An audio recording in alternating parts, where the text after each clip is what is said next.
Bismillahirrahmanirrahim. Assalamualaikum warahmatullahi wabarakatuh. Anak-anakku semua, alhamdulillah kita pertemuan yang kedua di hari Senin untuk Zoom. Pada hari ini kita akan membahas mengenai perkembangbiakan secara generatif.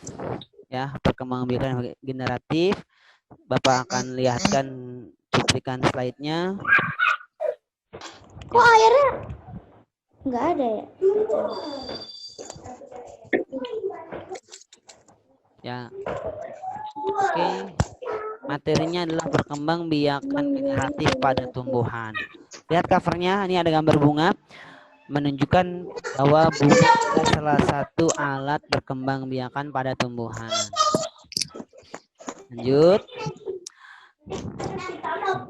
Apa sih perkembangbiakan generatif? Perkembangbiakan generatif disebut juga perkembangbiakan secara kawin.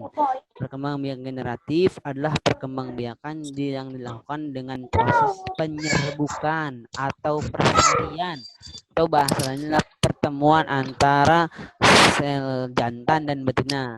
Sel jantannya pada serbuk sari, sel betinanya pada putik. Oke. Lanjut. Apa sih penyerbukan pada tumbuhan itu? Penyerbukan pada tumbuhan adalah proses di mana melekatnya atau jatuhnya serbuk sari di kepala putik atau peleburan sel kelamin jantan atau spermatozoid sel betina atau sel telur. Ya, menghasilkan apa? Menghasilkan bakal buah. Lihat. Ini ada gambar, ada bagian-bagian bunga, ada mahkota bunga, ada kelopak bunga, ada dasar bunga, ada tangkai bunga, ada bakal biji, ada benang sari, ada putik, ada tangkai putik, ada kepala putik. Ya, tiap-tiap bagian memiliki fungsinya berbeda-beda. Contohnya ini contoh, mahkota bunga ini berfungsi untuk menarik perhatian serangga. Ada putik dan benang sari. Putiknya ini nih untuk sel kelamin betina.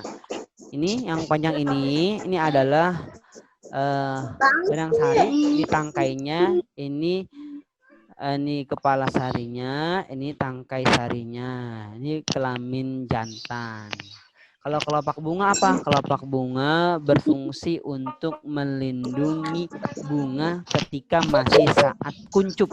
Ketika dia belum mekar, itu fungsinya ya. Bakal buah adalah di mana cikal bakal keturunan dari tumbuhan tersebut. Lanjut ya. Oke, berikutnya.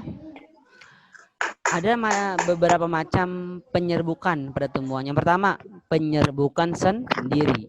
Jadi autogami nama lainnya. Yang kedua, penyerbukan tetangga. Nama lainnya geitonogami.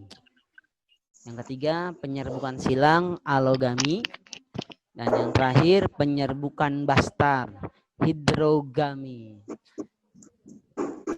Apa sih Pak penyerbukan sendiri atau autogami? Penyerbukan sendiri disebut juga dengan autogami, merupakan penyerbukan pada tumbuhan yang serbuk sarinya itu jatuh pada bunga itu sendiri.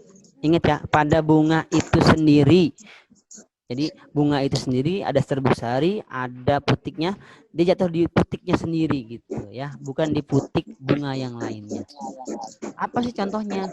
Contohnya mangga, jambu, bunga turi, bunga sepatu, dan pohon rambutan. Tahu pohon rambutan? Tahu ya? Oke. Lanjut ya. Sekarang penyerbukan tetangga, geitonogami.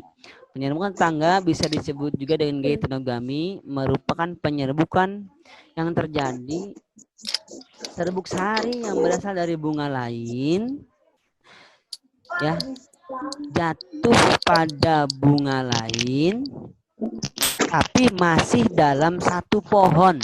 Pahami ya? Masih dalam satu pohon. Bunganya lain tapi masih dalam satu pohon. Namanya penyerbukan tetangga. Contohnya apa sih Pak? Ada jagung, ada padi, ada kelapa, ada mawar merah, ada mawar putih. Lanjut. Penyerbukan silang atau alogami. Penyerbukan serbuk sari yang berasal dari bunga lain pada tumbuhan lain ya, pada pohon lain maksudnya, pada pohon lain masih satu jenis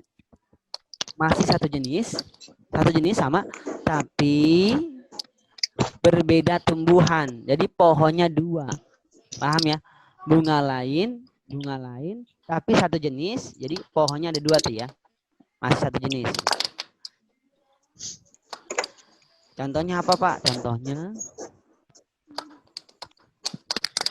nah ini contohnya ada melinjo, ada kamboja, ada pinus. Ya, penyerbukan silang juga disebut dengan istilah persilangan atau kawin silang.